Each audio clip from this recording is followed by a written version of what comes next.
आज देश एक आर्थिक भंवर में धंस गया है, अर्थव्यवस्था उल्टे डायरेक्शन में जा रही है इस समय, और ये बहुत समय अगर कामयाब रह गए तो देश के लिए बहुत ज़्यादा नुकसानदेह रहेगा। ये जो वित्त मंत्री फिर क्यों कहती हैं कि हमने जो मजबूत कर दी अर्थव्यवस्था देश की?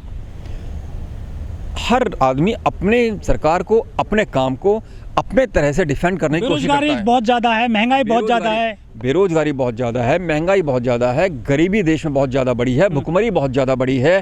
केवल देश का सारा पैसा कुछ उद्योगपतियों के हाथों में सिमटता जा रहा है। देश में लोगों में जो कहा जाए कि एक अमीर और गरीब के बीच की खाई लगातार बढ़ती जा रही है। असमानता, आर्थिक असमानता बहुत ज़्यादा बढ़ती चली जा रही है।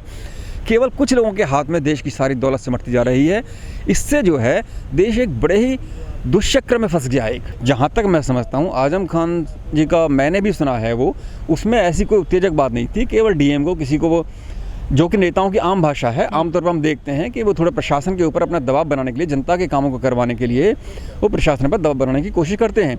जबकि ओवैसी जी तो शायद इससे भी कहीं ज़्यादा आगे बढ़ के काम करते रहे हैं। आपने तो उसमें अगर देखा जाए तो ओवैसी जी और भारतीय जनता पार्टी लगभग एक ही थैले के चट्टे बट्टे हैं। वो एक दूसरे को ताकत देने के लिए वो इस तरह के भड़काऊ बयान देते हैं, जिससे कि सांप्रदायिक विद्वेष फैले देश में, और दोनों के दोनों अपनी राजनीतिक गोटियां सेंकने का प्रयास करते हैं। दोनों के दोनों जो सज़ा हुई है आजम खान साहब को, उनकी विधायकी चली गई है। हमारे देश में हज़ारों नेता हैं जो ऐसी भाषाएं बोलते रहते हैं, क्या उन पर कुछ अंकुश लगेगा? नहीं, ये तो अब पहले से ही साफ है कि एक तबका जो है वो इससे भी ज़्यादा भड़काऊ भाषण देता रहा है, पर उनके ऊपर कोई कार्रवाई नहीं हुई। और एक तबका ये है कि उन्होंने चाहे कुछ कहा है, उनके घरों से ढूंढ के लेके आएंगे और उनके ऊपर लगातार इस तरह के आरोप लगते रहेंगे और वो साबित होते चले जाएंगे, उनको सज़ा मिलती रहेगी। तो ये कह पाना तो मुश्किल है, क्योंकि किसी तबके को पूरी छूट है और किसी तबके को घर से निकलने पर भी पाबंदी रहेगी। तो एक तरह से राजनीति ख़त्म करने का ही एक देश में लगभग प्रजातंत्र का गला घोंटने की कोशिश हो रही है। मतलब भेदभाव हुआ है, निश्चित रूप से भेदभाव है। जैसे कि एक और खबर पड़ी थी, अखिलेश जी के ऊपर चुनाव आयोग का नोटिस आ गया है कि उन्होंने कहा कि बहुत सारे वोट काटे गए हैं लोगों के। बजाय इस बात की चुनाव आयोग इसको संज्ञान में लेकर इसकी जांच करवाता, अखिलेश जी के ऊपर आरोप लगा दिए उन्होंने। मतलब आज के समय में राजनीति इस तरह की हो गई है कि लगभग सभी संस्थाएं जिनके ऊपर संविधान को बचाने की जिम्मेदारी है, वे सरकार की, भारतीय जनता पार्टी की कैडर बन के रह गई हैं। ऐसा लगता है कि वो कैडर बन के रह गई हैं, उनके समर्थक बन के रह गए हैं। तो इस तरह से लगभग ये प्रजातंत्र का गला घोंटने की पूरी साजिश है। प्रजातंत्र लगभग हो सकता है कि ये 2024 में अगर ये फिर से सत्ता में अगर आ जाते हैं तो संभवतः ये किसी को इस लायक नहीं छोड़ेंगे कि कोई दोबारा इनके खिलाफ चुनाव लड़ने की हिम्मत भी कर पाए। लेकिन जनता तो वोट दे रही है बीजेपी को बड़े पैमाने पर। बिल्कुल, हाँ, जनता वोट दे रही है, चाह रही है ना जनता। अब ये बिल्कुल, देखिए, चुनाव जीतने का मतलब ये है कि जनता चाह रही है। यही इसीलिए मैंने कहा कि अगर 2024 का भी चुनाव जीत गए, इसका मतलब जनता चाहती है ये। तो लोकतांत्रिक तरीके से सरकार बन रही है उनकी। तो अगर 2024 का चुनाव नहीं जीत पाई, मैंने कहा अभी तक तो जनता चाह रही है ये। अभी तक चूंकि 2019 से पहले इनका कोई काम इस तरह का नहीं था। 2019 की सरकार 2019 में चुनाव जीतने के बाद से इन्होंने इस तरह की गतिविधियों में हिस्सा लिया है और विपक्षी पार्टियों के नेताओं को गला घोंटने की कोशिश की है। अगर 2024 में भी, मुझे लगता है कि जनता को अभी अच्छा सबक मिल गया है। संभवतः 2024 में जनता, ऐसा मुझे उम्मीद है, ऐसी आशा है मुझे कि जनता इनको वोट नहीं देगी और प्रजातंत्र को बचाने के लिए, संविधान को बचाने के लिए इस सरकार को संभवतः पलट देगी और नई सरकार को मौका देगी। और तब फिर अगर उसके बाद भी जनता इस रुख को आगे भी अगर इनको जिताती है तो समझा जाएगा कि जनता ने इनके काम पर मोहर लगा दी है और जनता खुद ही चाहती है कि ये इसी तरह के एक तरफा 50 साल के, जैसे खुद ये क्लेम करते हैं अगले 50 साल तक ये सत्ता में रहेंगे, इसका मतलब जनता को मोहर लगा देगी। ये लगभग उस तरह का प्रजातंत्र अब देश में है जो चीन और रूस में जिस तरह का प्रजातंत्र है, लगभग उसी तरह का प्रजातंत्र अब देश में आता जा रहा है। एक पार्टी सिस्टम, एक व्यक्ति का शासन पूरा। और अगर जनता, जो कि मैं समझता हूँ कि बहुत बड़ी गलती होगी, उसके बाद संभवतः वापस अगले इस लायक ही छोड़ेंगे नहीं कि कोई और चुनाव में भाग ले सके।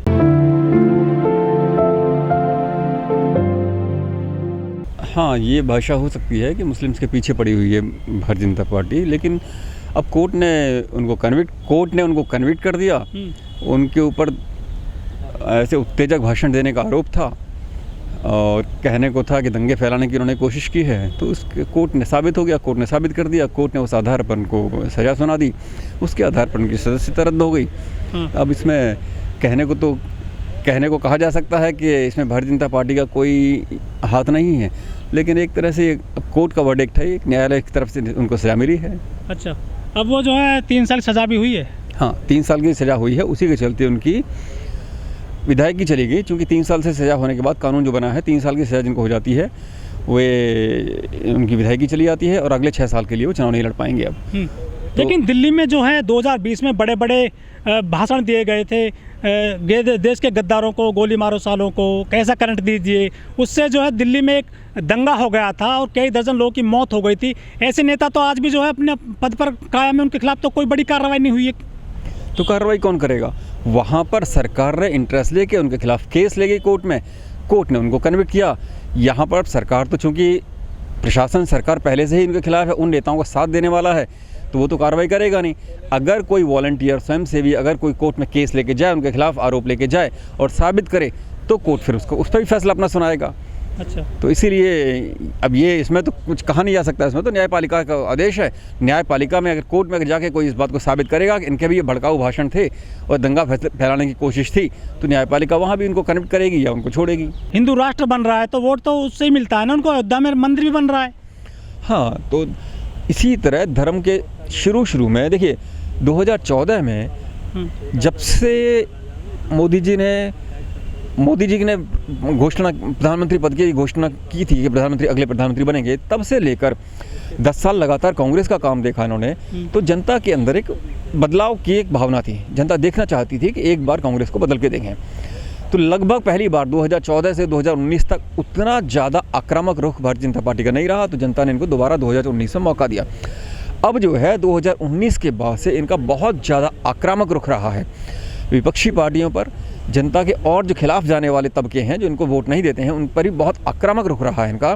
तो अब जो है परिस्थितियां बदली हुई हैं 2019 से और अब तक का जो कार्यकाल इनका रहा है, उस बीच में जनता ने एक अलग, मेरा ऐसा मानना है कि जनता समझती है कि एक इनको अब जो है फिर से एक बार रिवैल्यूएशन करेगी उनका, और 2024 में संभवतः इनको दोबारा मौका नहीं देगी।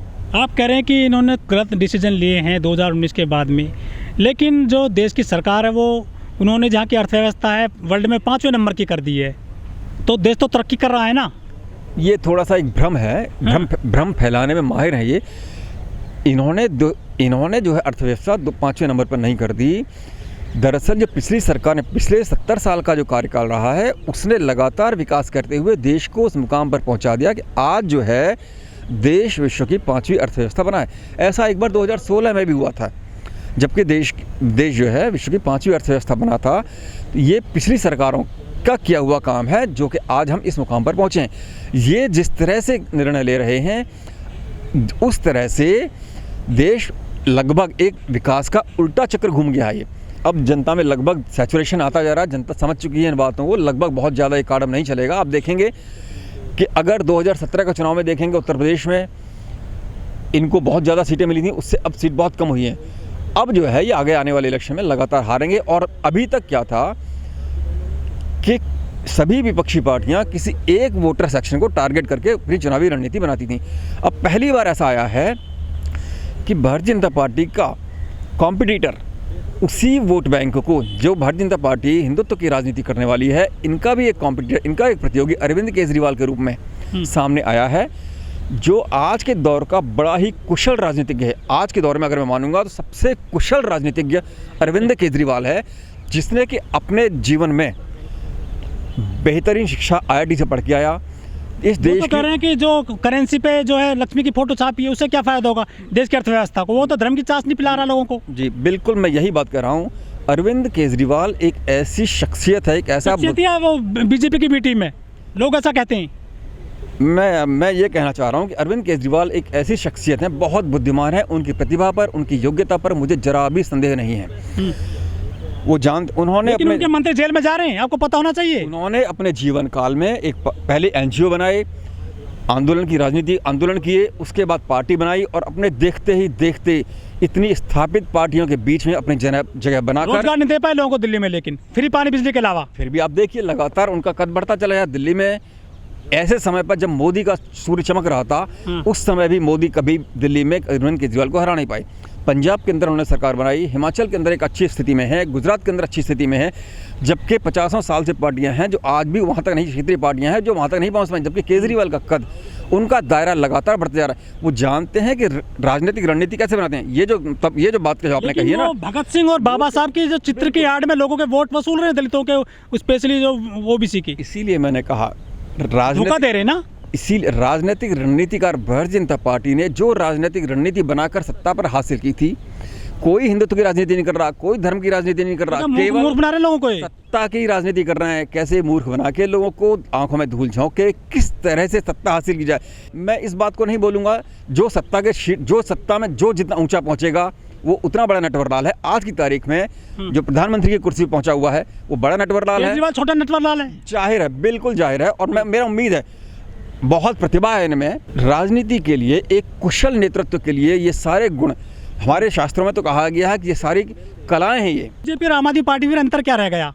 अंतर ये है कि देखिए, इनका जो रणनीति है वो यही है कि देश का प्रधानमंत्री बनने की महत्वाकांक्षा केजरीवाल जी में है। मतलब रास्ता चाहे कोई भी हो, झूठ बोलना, धूर्तता दिखाना, चालाकी दिखाना नहीं। अब ये तो एक सामने, अगर आपके सामने, यही भारतीय संस्कृति के अंदर इन सभी बातों को आप देखेंगे, शास्त्रों का अध्ययन करेंगे तो बड़े बड़े जिनके हमें अवतार मानते हैं, उन्होंने भी युद्ध मानते हैं, अवतार थे। नहीं, मैं नहीं मानता हूँ, मैं मानता हूँ, बात कर रहे हैं ना नहीं, मैं तो शास्त्र, मतलब इसलिए वो जो लक्ष्मी की फोटो लेकर के आ रहे हैं, हाँ, नोट पर। वो जानते हैं कि इस पार्टी को हराने के लिए, भारतीय जनमानस में अपनी जगह बनाने के लिए क्या हथकंडे अपनाने। उत्तम जी, जो नोट पे जो ये कह रहे हैं कि लक्ष्मी की फोटो छापी है, गणेश की छापी है, ये आप सहमत इस बात से कि छपनी चाहिए?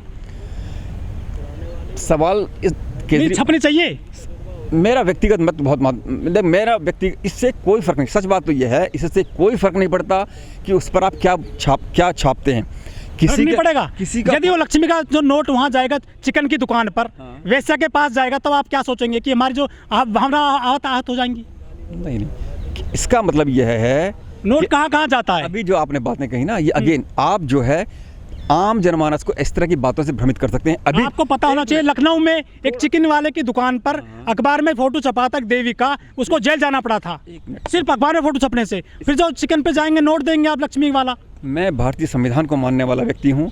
भारतीय संविधान के अंदर अशोक चक्र जो है भारतीय एक निशान है, उसके सम्मान की रक्षा होना चाहिए। आप कहना चाह रहे हैं कि लक्ष्मी और गणेश की जो फोटो है, क्या वो अशोक चक्र से ऊपर है? सेकुलर देश है, और भी बहुत सारे धर्म हैं यहाँ पर, उनके भी हैं, चिन्ह उनके भी हैं। कल को वो डिमांड करेंगे, फिर आप क्या करोगे? इस तरह की बिल्कुल, मैं भी तो यही बात कह रहा हूँ। उससे तो ये बहुसंख्यक समुदाय को अपने पक्ष में करने का एक तरीका है, भावनाओं को पक्ष में करके इनको ये साबित करना है कि हिंदुत्व की राजनीति खेल के जो प्रधानमंत्री की कुर्सी तक जो पहुंच गया, उसे अपदस्थ करने के लिए उससे बड़ा कार्ड खेलने का आज की तारीख में आप एक बहुत अच्छा कार्ड खेल रहे हैं ना। एक बहुत अच्छा मूव है ये, बहुत अच्छा मूव है। पहली बार केजरीवाल जी बीजेपी के वोट को डेंट करने की रणनीति बना के आए हुए हैं। इसके पहले अब तक जिन्होंने कांग्रेस की, कुछ लोग कह रहे हैं कि बीजेपी का पार्ट 2 है केजरीवाल, भाग 2। ये मान लीजिए जिस गुण की आप बात कर रहे हैं, जो भी गुण है, जो शीर्ष पे बैठा हुआ है, वो अभी तक ज्यादा कामयाब है। धीरे धीरे आप थोड़ी देर पहले आप उत्तम जी कह रहे थे कि देश की संस्थाओं को कब्जे में कर लिया गया है, तब शीर्ष पे पहुंचे हैं। फिर आप कह रहे हैं कि शीर्ष पे जो जाएगा वो किसी भी तरीके से चला जाएगा। केजरीवाल भी उसी लाइन में लग रहे हैं। फिर अंतर क्या रह गया दो पार्टियों में? जनता का भला कैसे करेंगे लोग? ये जनता का भला कैसे करेंगे, ये उनका उद्देश्य नहीं रहा ना। मैं यही बात तो मैं कहने की चाह रहा हूँ। इनका उद्देश्य सत्ता के, ये केवल ना धर्म के लिए कर रहे हैं, ना हिंदुत्व की बात कर रहे हैं, ना किसी तबके को फायदा पहुंचाने की बात कर रहे हैं। ये सत्ता के शीर्ष पर पहुंचने की लड़ाई है। उसके लिए बनाई जाने वाली रणनीतियां हैं, तरीके उन्हें रणनीति अपनाएंगे वोट की खातिर। ये तो आप कह रहे हैं, ये तो लोगों का अपना अपना मत है कि ये गलत तरीके अपना के एक आदमी वहाँ पहुंचा हुआ है शीर्ष पर, उसके वो रास्ता अपना रहे हैं। कांटे को कांटा निकाल सकता है, विष को विष मारता है। आप कह रहे हैं ना, विष का अगर इलाज करना है तो विष उसका इलाज है, तो कहेंगे अरे विष कैसे लगा दोगे आप? ये कांटे को निकालने को कांटे से कांटा निकलता है। तो बिल्कुल आप मान के चलिए, पहली बार मोदी को सही मायने में एक बहुत चैलेंजिंग एक बेस्ट कॉम्पिटेंट आदमी मिला। यूपी में जीत पाए फिर केजरीवाल जी है ना, यूपी में। हाँ, इसीलिए एक भी सीट नहीं आई ना, एक भी सीट नहीं आई। यही तो रणनीति है। गुजरात आज की तारीख में, गुजरात में एक बहुत, पंजाब में क्यों आ गई फिर सारी? अगर आपको लगता है कि गुजरात छोड़ देगी मोदी, ये अमित शाह छोड़ देंगे बीजेपी, वहाँ से पैदा हुई है बीजेपी की ताकत, मैं छोड़ देंगे वहाँ पे ये। इस बात का फैसला मैं नहीं कर सकता, परंतु ये उससे भी निचले स्तर पर जाना पड़ेगा इस समय। जो करे दो सीट आएंगी केजरीवाल की सिर्फ गुजरात में, परंतु अगर 5% वोट भी अगर बीजेपी का काट दिया तो कांग्रेस की सरकार बनने की संभावना तो हो जाएगी वहाँ पर। पहले भी 99 सीट थी, अगर 10% वोट 5-10% वोट भी काट दिया अगर नरेंद्र मोदी का, तो नुकसान कर रहे कांग्रेस का। सीधी सी रणनीति केजरीवाल की यह है कि प्रधानमंत्री की महत्वाकांक्षा उनकी है तो फिर बीजेपी को कमजोर किया जाए। अगर बीजेपी इसी तरह ताकतवर बनती गई तो इनका भविष्य खत्म हो जाएगा केजरीवाल जी का। तो इसलिए रणनीति यह है इनकी कि बीजेपी को कमजोर किया जाए।